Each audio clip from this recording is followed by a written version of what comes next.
Morning everybody, Tony Margatelli here, Chairman at ICPA. Welcome to another one of my ICPA in Practice blogs. This one's about whether or not we think it's time to fine the revenue.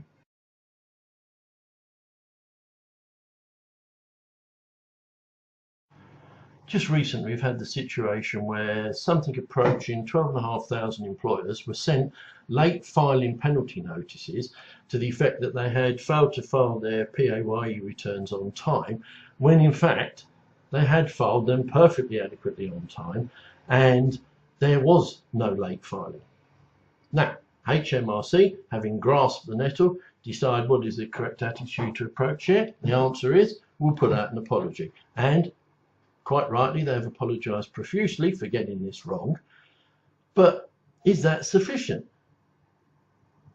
Should HMRC simply be able to get things palpably wrong and then just issue an apology saying we're terribly sorry, we'll try and put it right in the future? Remember, this is a payroll issue. This is an RTI issue. This is a much vaunted improvement from HMRC side, the RTI real time. It was all going to work seamlessly and effortlessly, and here we are, we've got 12,000 of our employers being sent a penalty notice for absolutely no infringement whatsoever.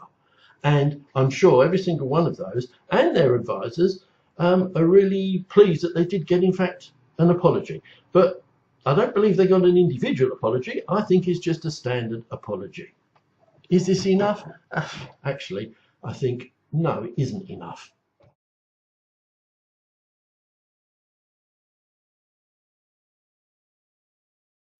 Now, do HMRC actually understand the ramifications of sending out a penalty notice? I actually doubt they do, because if they did, then I think there would be a tad more care being taken. But let's just take a normal scenario that everyone will relate to. In comes the penalty notice, plops on an employer's desk. Let's assume it's a PAYE issue at this point. Let's also assume that the taxpayer has, or the business has, an accountant acting on their behalf. So here comes the penalty notice. He opens it up. He's very aggrieved. He's very angry. He's got a fine for failing to do something. He's not been told by his accountants, as far as you know. Everything's on time and he doesn't understand what's going on. Picks up the phone, tries to get through to the accountant. Maybe he's tied up, maybe he's busy. Call can't be taken instantly, can't get through. So the anger and the angst builds up. Finally, when he gets to talk to the accountant, it's turned into, what's going on here? Why have I got this fine? I thought you were dealing with this. I thought everything was on time. You're never late sending me a bill. Why is this going on? You then try to placate to the accountant that you can't understand what's going on. You get back to the client as soon as you possibly can, and you'll try and get it resolved. You put the phone down, you go to the file, you check the file, you check the filing system, you check the computer system, everything's gone in on time. What on earth is going on? It must be wrong. You try and put a call to the revenue through to try and get it resolved, and guess what? You can't get through. No one answers the phone, because remember, there's a huge amount of these being sent out that are wrong, probably all gone at the same time, so you can't get through. Finally, you get through to your client and you explain to your client, this is ranked wrong. There is no late filing. There's nothing to worry about. HMRC are probably going to issue a generic apology to everybody, but he hasn't got a fine, he hasn't got a penalty, everything was in on time. It's the wretched revenue getting it wrong. Does that placate your client? Most likely, but how much time has been spent by you as the accountant sorting all this out? Are you able to bill for this time? I don't think so. And what about the client? The client, does he actually believe you? Is he 100% certain that maybe you're trying to pull the wool over his eyes? What's going on?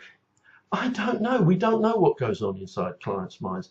But what we do know for certain is that if that fine that letter did not need to be issued, why on earth was it issued? Now, if there's someone at HMRC just listening to this video blog and listening to what I'm saying, maybe they would actually understand what goes on. And we're not even mentioning here, we're talking about monetary costs here, about time wasted, etc. No, we're not mentioning about the stress and the anger that's building up.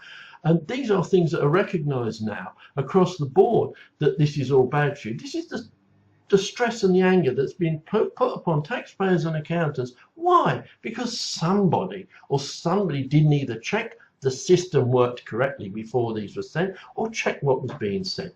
come on. If the revenue knew what was going on, surely they would take a bit more care and attention.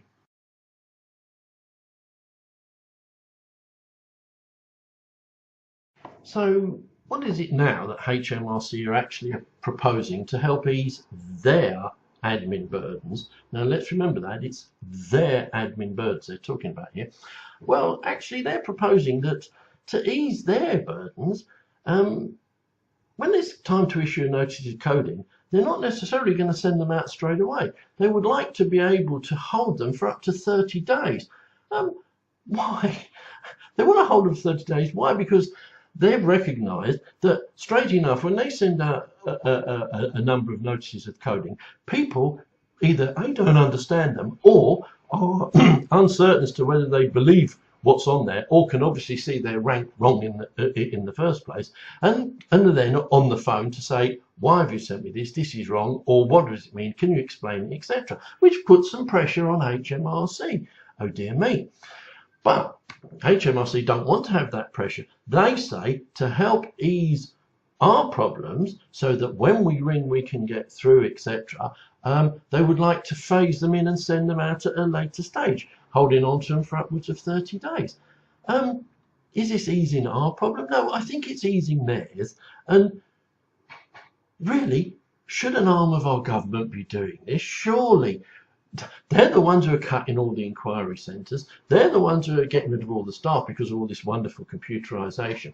And here we are, still they recognise that the system is so bad that if phone calls are coming in like any number, they can't cope. So rather than take on more staff or deal with it in a sensible manner, they're just saying, if we don't put them out at one and the same time, then we won't be getting the phone calls.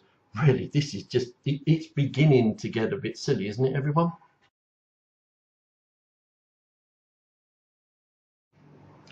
So, is it time to actually consider fining HMRC? Well, let's think about it for a moment. HMRC were at the vanguard of the fine culture and have managed to establish a huge raft of things that are wrong, that require an immediate fine. And they've always held out that the fine is not a tax gathering exercise, that the nature of a fine is not to reduce the tax gap, but is basically to try and get the taxpayer, in terms of late, whatever it is, to deal with their tax affairs on a timely manner so they are not late. And where it's to do with the way that they're doing it, any penalties, etc., it's all about changing the taxpayer's perception so that he or she, they try their best to deal with their tax affairs as best as they possibly can.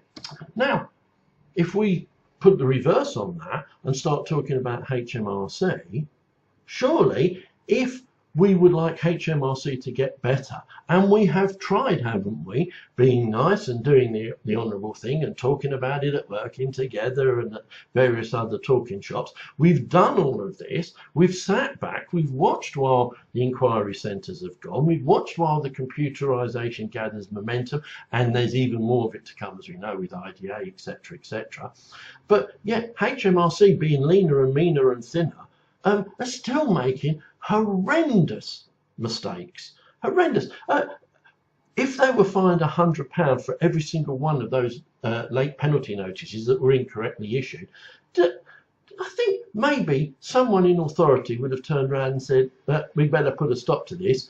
£12,500 at £100, I think that might focus their mind. And as I say, if it's sauce for the goose, we really are getting to the point where accountants and taxpayers are just beginning to feel enough is enough. There are stress levels rising all over the country almost every time pieces of paper are received from HMRC. This is not good for anybody. It's not good for taxpayers. It's not good for the economy. It's not good for business that we have a HMRC that does not have the support of the community nor the support of the agents that it deals with. If it takes a fine to get HMRC to behave in a way that they want us to behave in, maybe it's time to start bringing it in.